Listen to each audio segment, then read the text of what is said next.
And he was always the one spearheading Southern Sudan point. Mangar Gabriel, SSBC, Juba.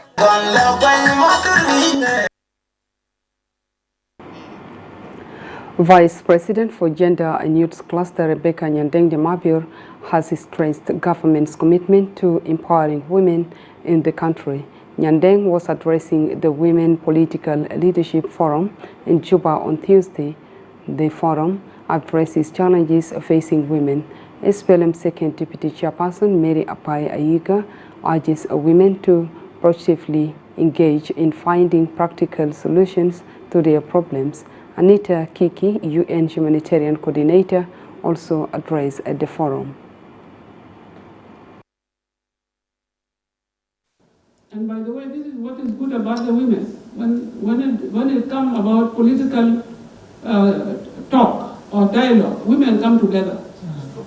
And they sit down and they listen. Unlike before, when we used to pull ourselves down. Now I can see there is a change. We can sit, no quarrel. But because, why is that? Because we have seen the devil itself. You are face to face with the devil. That's why you are able to sit down and talk. Before, when some people are doing your things, talking on your behalf, you start to be... I think these are the things that we need to talk on. Because if we don't implement those ideas that we came up with them, I think we will not have the peaceful South Sudan. Climate change. Last year we responded to over 1 million people who were impacted by floods. Parliament chaired by the Deputy Speaker for Administration and Finance, Parmenia Aweriel, has summoned Environment, Health and Water Minister as well as Juba Mayor over the growing environmental pollution threat. The summon follows a presentation by Elizabeth Adut Mel highlighting possible environmental pollution threat due to numerous factors. During the presentation, Adut highlighted the challenges facing the country, including man-made disasters and the impact of the global climate change. We need to unite and work as a team in our country to serve our environment as a society, to create positive impact for the generation to come. The numerous environmental challenges we are facing, which includes man-made disaster and global climate warming, are alarming. Therefore, we need to come together to serve, to protect, to preserve our environment, because the environment offered everything to us, from clothing, water, food, shelter, and such. The Council of State, chaired by Acting Speaker Mary Ayen Majok, endorses the Draft Allocation and Financial Control Commission Bill 2025 presented by the Council's Finance and Economic Affairs Committee, James Magog Ater, and Committee Member Riu Gatlier. In a statement to SSBC, the committee's Deputy Chairperson James Magog says the Council has approved and ratified the bill. The Chairperson of the Allocation and Financial Control Commission, Yuget Afayo, describes the approval of the bill as a positive step for South Sudan. I'm really very glad for these activities which have been done by passing the bill of the Commission. And also I appreciate the committee which have been working tirelessly to see into it that this bill has been prepared and presented in this way. So the next stage is what we want now, that the bill will be taken to His Excellency the President to be enacted into the law, and then we will be able to exercise our activities. The weighted bill has been passed today by the Council of the States in the sitting chaired by Right Honorable, the Acting Speaker, Honorable Mayor Ayan Majok. This long-awaited bill was presented by the Minister of Justice in 2024 to the National Legislative Assembly, but it was sent back because it affects the states. So today, the August House passed the bill to be enacted. The government delegation led by the Minister of Foreign Affairs and International Cooperation, Mandesi Maya Kumba, is in Doha for the Second World Summit on Social Development. South Sudan Ambassador to the State of Qatar, Lily Adu Martin, received the delegation upon arriving at the Qatari airport. The summit draws together world leaders and policymakers to formulate strategies for sustainable social development.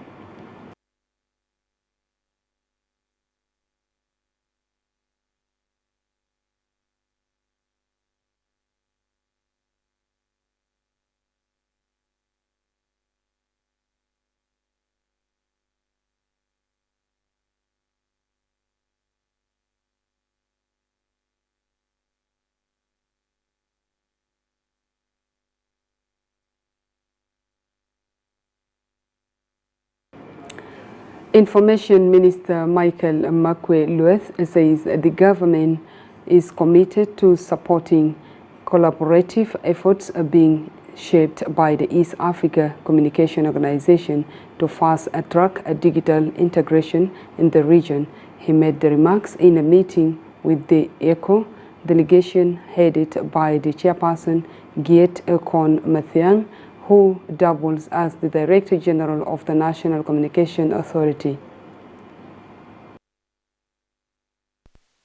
The reason we're visiting today is to make a courtesy visit to the Minister of ICT and also to have a visit with the chairman of IACO, who is the current Director General of NCA. So we are working on programs such as the One Network area, which is a program that eliminates roaming in East Africa region, making calls cheaper in East Africa.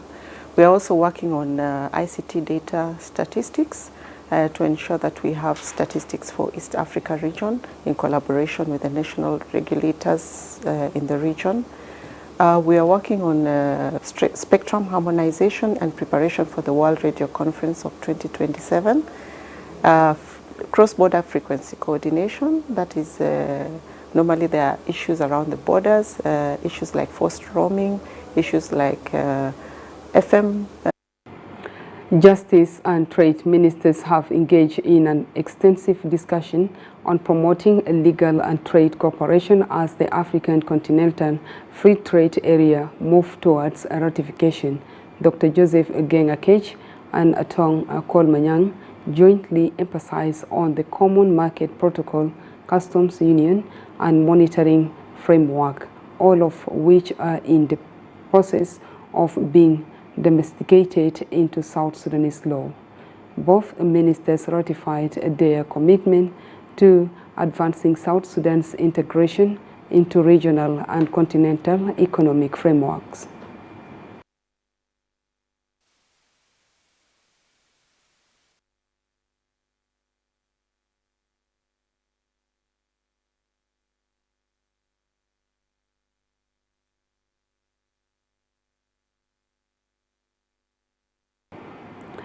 Let's go for a short break and please stay tuned for more stories.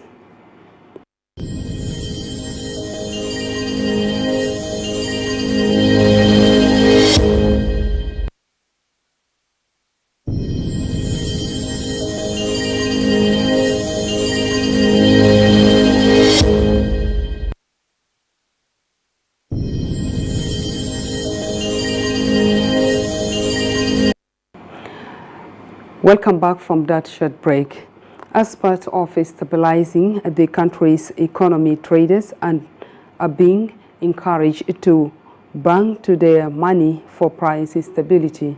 The encouragement follows a meeting between the Minister of Trade, Atong Kwalmanyang, and the Governor of the Bank of South Sudan, Dr. Addis Ababa Otho, which focus on strengthening cooperation and reinforcing the private sector.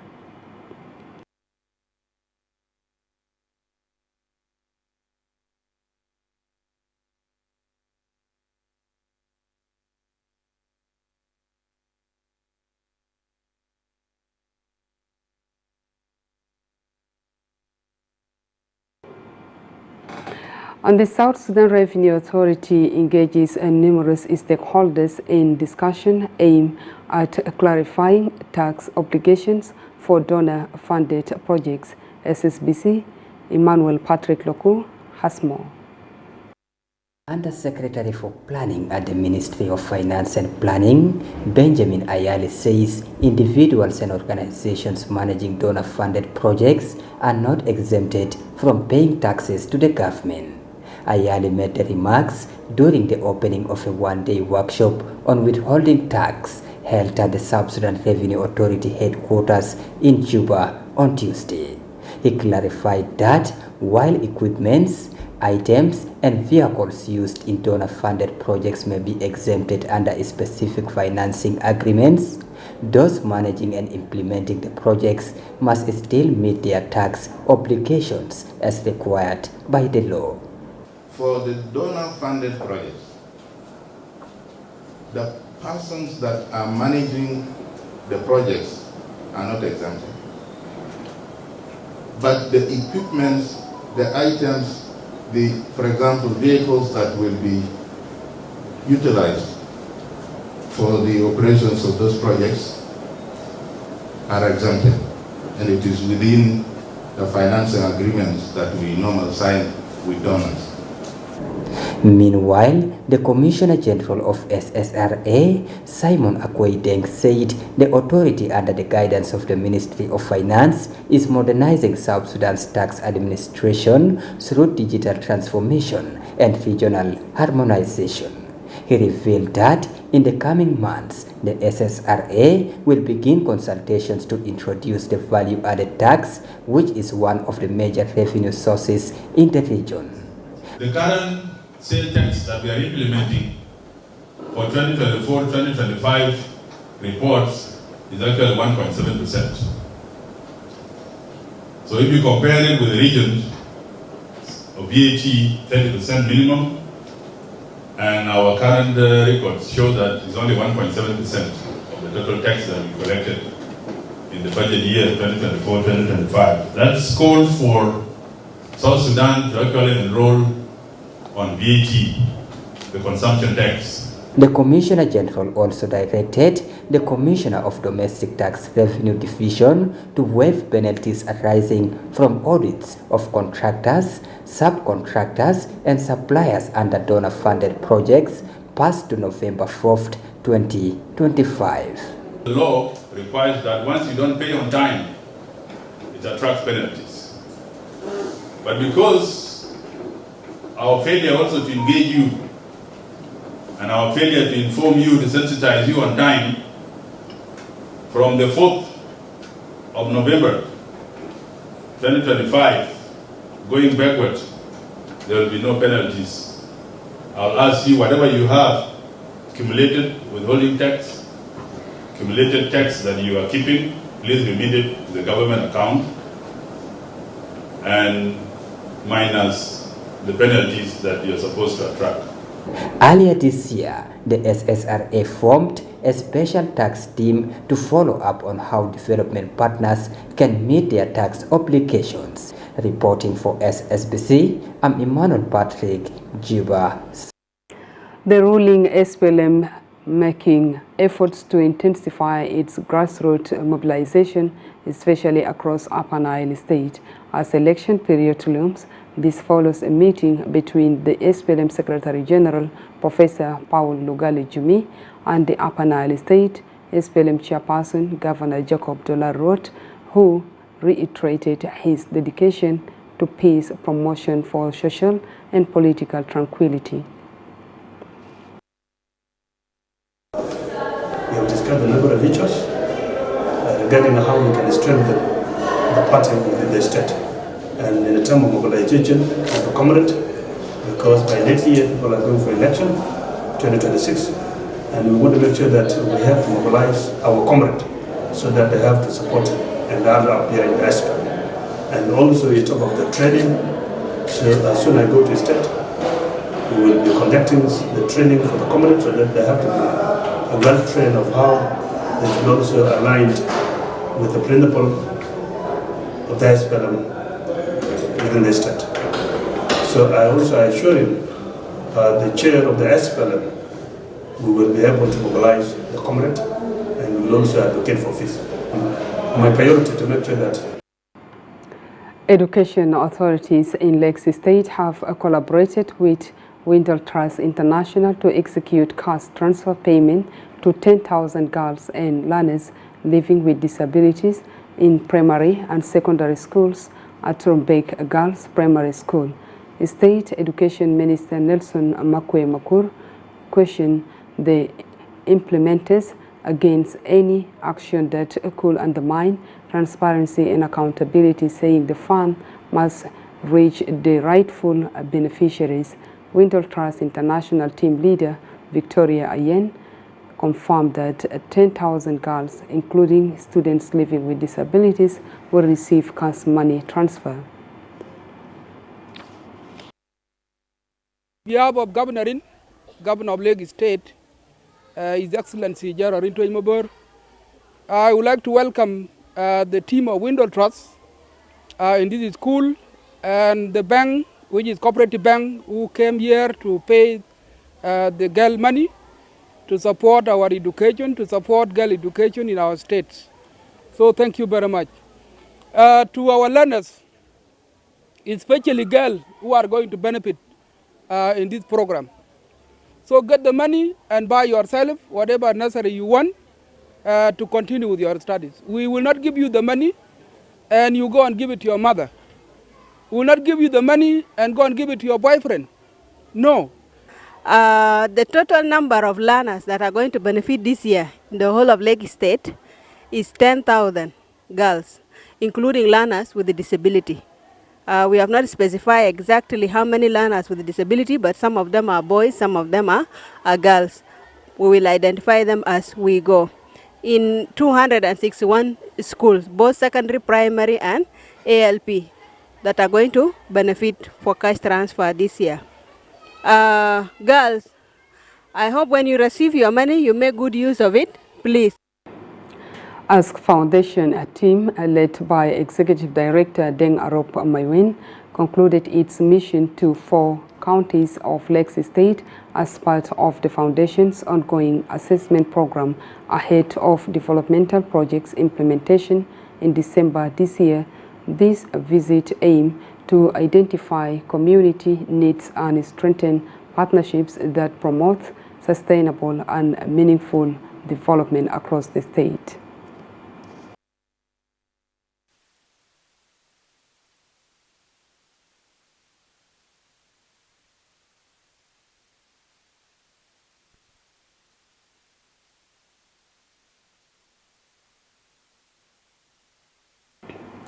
And finally, the Bull and Ware youths have gathered to celebrate the remarkable achievements of Dr.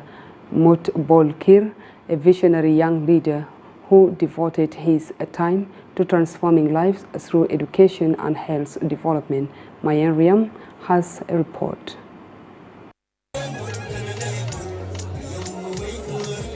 In the spirit of youth empowerment and community service, the Bull and Ware youth gathered to celebrate the remarkable achievement of Dr. Mutbol Kir, a visionary young leader devoted to transforming lives through education and health development.